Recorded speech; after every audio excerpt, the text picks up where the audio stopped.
Hello friends, स्वागत है आपका आपके अपने यूट्यूब चैनल ट्रिकी जी के 35 में।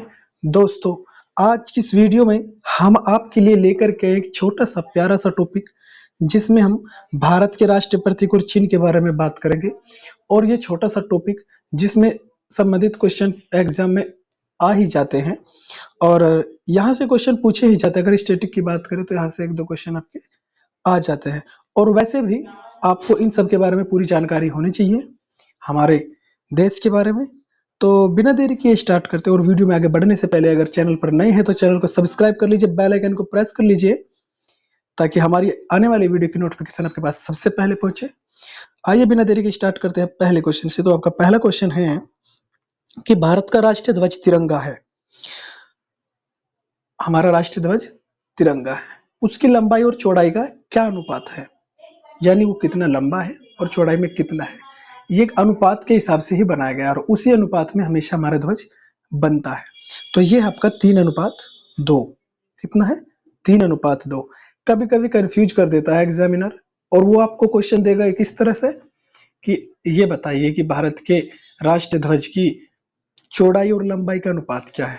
तो हम उसमें क्या करते हैं, जल्दबाजी में हम लिख देते हैं कि 3:2। लेकिन क्वेश्चन कई बार घुमाकर पूछा गया है एग्जाम में कि चौड़ाई और लंबाई का अनुपात बताइए। तो ये क्या है आपका 2:3। अगर लंबाई और चौड़ाई का पूछे तो 3:2 है। नेक्स्ट क्वेश्चन कि तिरंगा के बीच में जो चक्र होता है, ठीक है, उसमें कितनी तीलियां हैं। तो ये है आपका 24 तीलियां। नीले रंग का चक्र होता है, हमारे झंडे के बीच में एक नीले रंग का चक्र होता है, उसमें कुल मिलाकर के 24 तीलियां है। नेक्स्ट क्वेश्चन आपका है कि हमारे राष्ट्रीय ध्वज के निर्माता कौन थे। अर्थात हमारा जो राष्ट्रीय ध्वज है, हमारा तिरंगा जो है, उसको किसने बनाया है। तो बनाया था पिंगली वेंकैया ने। किसने बनाया था? पिंगली वेंकैया ने। नेक्स्ट क्वेश्चन आपका है इसमें कि ध्वज का प्रारूप संविधान निर्मात्री सभा द्वारा कब अपनाया गया था। अर्थात संविधान सभा ने हमारे ध्वज को कब अपनाया। तो ये 22 जुलाई 1947 इंपोर्टेंट डेट है, आपको याद होनी चाहिए कि 22 जुलाई 1947 को हमारा राष्ट्रीय ध्वज तिरंगा जिसमें 3 रंग है उसको अपनाया गया था। नेक्स्ट क्वेश्चन है कि आम लोगों को तिरंगा फहराने की अनुमति कब दी गई। आम लोगों को, जो पब्लिक है, उनको तिरंगा फहराने की अनुमति दी गई थी आपकी 26 जनवरी 2002 में। 26 जनवरी 2002 में आम पब्लिक को अनुमति दी गई कि आप भी झंडा फहरा सकते हैं। नेक्स्ट क्वेश्चन है कि भारत का जो झंडा गीत है विजय विश्व तिरंगा प्यारा, इसकी रचना किसने की थी। तो इसकी रचना की थी आपकी श्यामलाल गुप्त पार्षद जी ने। श्यामलाल गुप्त पार्षद जी ने इसकी रचना की थी। नेक्स्ट क्वेश्चन इसमें आपका है कि शक संवत पर आधारित भारतीय कैलेंडर को कब अपनाया गया था। शक संवत आप जानते हैं, 78 ईस्वी को हम शक संवत के नाम से भी जानते हैं। और शक संवत जो था 22 मार्च 1957 को अपनाया गया था। 22 मार्च 1957 को। नेक्स्ट क्वेश्चन कि हमारा जो राष्ट्रीय कैलेंडर है उसका प्रथम माह तो होता है चैत्र, लेकिन उसका अंतिम माह कौन सा होता है। और कई बार ये भी क्वेश्चन पूछा गया है कि हमारे राष्ट्रीय कैलेंडर का प्रथम माह कौन सा है। तो चैत्र है, इसको हम बता देते हैं। लेकिन अंतिम माह जो होता है इसका होता है फाल्गुन। क्या होता है? फाल्गुन। नेक्स्ट क्वेश्चन देखते हैं कि भारत का राष्ट्रीय चिन्ह कौन सा है जो सारनाथ स्तंभ से लिया गया है। आपको पता होगा, वो है आपका अशोक चक्र। अशोक स्तंभ में लगा हुआ है एक अशोक चक्र जिसमें 24 तीलियां है। ठीक है। नेक्स्ट क्वेश्चन आपका है कि भारत सरकार ने राष्ट्रीय चिन्ह को कब अपनाया। भारत सरकार ने राष्ट्रीय चिन्ह को 26 जनवरी 1950 को अपनाया था। कब अपनाया था? 26 जनवरी 1950 को। नेक्स्ट कि राष्ट्र चिन्ह में देवनागरी लिपि में लिखा है सत्यमेव जयते। हमारे राष्ट्र चिन्ह में एक सत्यमेव जयते लिखा हुआ है, वो देवनागरी लिपि में लिखा हुआ है। तो कई बार पूछा गया ये कहाँ से लिया गया है, तो ये मुंडक उपनिषद से लिया गया है। कहाँ से लिया गया है? मुंडक उपनिषद से। नेक्स्ट है कि जो हमारा राष्ट्रीय चिन्ह है उसका जो स्तंभ है उसमें कितने शेर है। आपको पता होगा कि उसमें हमें केवल 3 शेर दिखाई देते हैं, लेकिन उसमें टोटल कितने हैं? 4। कितने शेर है? टोटल 4 शेर है। नेक्स्ट क्वेश्चन कि रविंद्रनाथ टैगोर द्वारा रचित जन गण मन को संविधान सभा द्वारा कब अपनाया गया था? तो ये 24 जनवरी 1950 को हमारा राष्ट्रगान अपनाया गया था। और आपको एक बात और बता दें कि रविंद्रनाथ टैगोर जी ने पहले एक राष्ट्रगान लिखा था आमार सोनार बांग्ला के नाम से, जो इस समय बांग्लादेश का राष्ट्रगान है। किसका है? बांग्लादेश का राष्ट्रगान है। लेकिन जब भारत का विभाजन हुआ, बांग्लादेश अलग हुआ उस समय, तो उस समय ये बांग्लादेश का बन गया।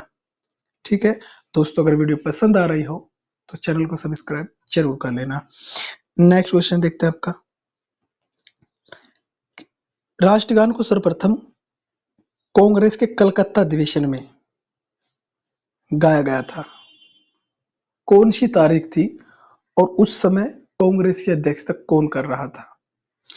तो अध्यक्ष थे इसमें पंडित विशन नारायण दत्त।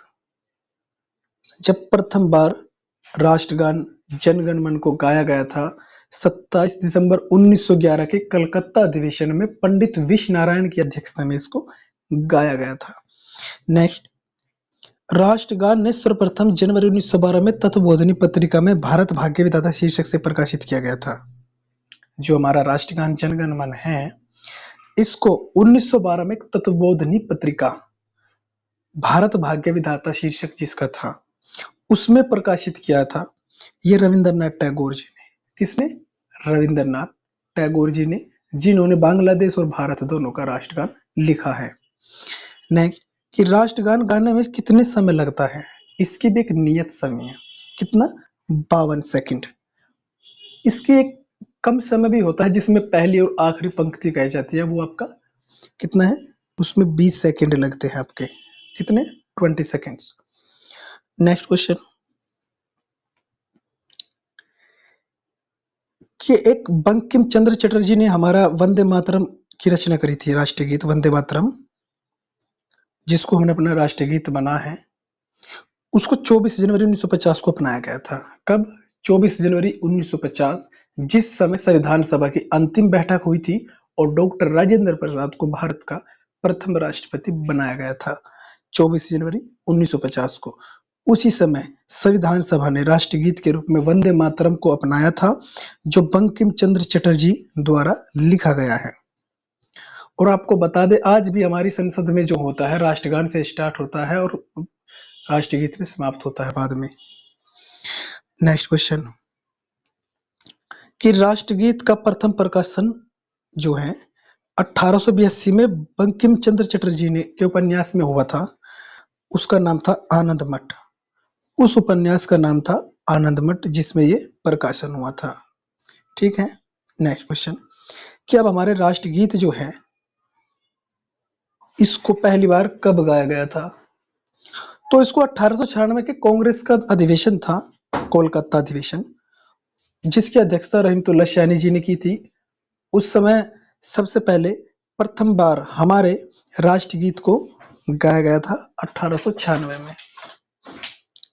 नेक्स्ट कि राष्ट्रगीत के प्रथम गायक कौन थे जिसकी धुन जदुनाथ भट्टाचार्य ने बनाई थी? किसने बनाई थी? जदुनाथ भट्टाचार्य ने। तो ये थे पंडित ओमकार नाथ ठाकुर। पंडित ओमकार नाथ ठाकुर। नेक्स्ट क्वेश्चन कि राष्ट्रगीत का अंग्रेजी में अनुवाद किसने किया था? ये इंपॉर्टेंट क्वेश्चन है।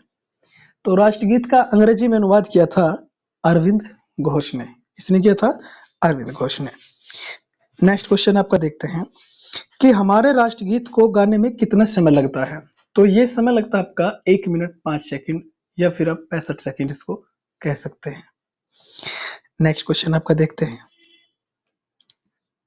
कि संसद के अधिवेशन का प्रारंभ किससे होता है? तो संसद के अधिवेशन का प्रारंभ होता है हमारे राष्ट्रगान से, जनगण मन से, और समापन हमारे राष्ट्रीय गीत से होता है। नेक्स्ट क्वेश्चन कि राष्ट्रीय पुष्प कौन सा है? हमारा राष्ट्रीय पुष्प कौन सा है? तो ये है कमल, जिसको बोलते हैं नेलंबो न्यूसिफेरा गार्टन। नेलंबो न्यूसिफेरा गार्टन भी इसको बोलते हैं, राष्ट्रीय प्रतीक कमल को। नेक्स्ट, हमारा राष्ट्रीय पशु कौन सा है? तो ये है आपका बाघ, जिसको बोलते हैं Panthera Tigris लिनायस। Panthera Tigris लिनायस। Next कि हमारा राष्ट्रीय फल कौन सा है? तो ये है आपका आम। इनके जो वैज्ञानिक नाम होता है ये कई बार पूछे जाते हैं। तो आम को बोलते हैं मैनिगीफेरा इंडिका। देखो आम और मैंगो मैंने आम होता है तो मैगिनी यानी मैंगो ऐसा ही लग रहा है आपको। और बाघ है तो पैंथेरा यानी टाइगर, टाइग्रिस भी शब्द आया है, पैंथर भी आया है, तो इससे आप इसको याद कर सकते हैं। ठीक है, नेक्स्ट क्वेश्चन है। नेक्स्ट क्वेश्चन आपका है कि राष्ट्रीय वृक्ष कौन सा है? तो ये आपका बरगद है। इसको बोलते हैं अंग्रेजी, इसका वैज्ञानिक नाम है फाइकस बंधालेसिस। फाइकस बंधालेसिस। दोस्तों वीडियो पसंद आ रही है तो लाइक कमेंट एंड शेयर जरूर करना, चैनल को सब्सक्राइब जरूर कर लेना। नेक्स्ट क्वेश्चन आपका देखते हैं कि हमारे राष्ट्रीय गीत का उर्दू अनुवाद किसने किया था? तो उर्दू में जो अनुवाद किया था वो आरिफ मोहम्मद खान ने किया था, और इसका जो अंग्रेजी में अनुवाद किया था वो अरविंद घोष जी ने किया था। नेक्स्ट क्वेश्चन आपका कि संसद के अधिवेशन का समापन होता है वंदे मातरम। हमारा राष्ट्रीय गीत वंदे मातरम है, इसी से इसका समापन होता है। नेक्स्ट क्वेश्चन है कि भारत का राष्ट्रीय जल जीव क्या है? तो एक गंगा डॉल्फिन है, जिसको 2009 में अपनाया गया था, ठीक है, राष्ट्रीय जल जीव के रूप में। तो ये थे आपके इंपोर्टेंट क्वेश्चन भारत के राष्ट्रीय प्रतीक और चिन्ह से संबंधित टॉप 30 क्वेश्चन। अगर वीडियो पसंद आई हो तो चैनल को सब्सक्राइब जरूर कर लेना, बेल आइकन को प्रेस कर लेना, जिससे हमारी आने वाली ऐसी वीडियो की नोटिफिकेशन आपके पास सबसे पहले पहुंचे। तो मिलते हैं किसी अगले वीडियो में, तब तक के लिए जय हिंद, जय भारत।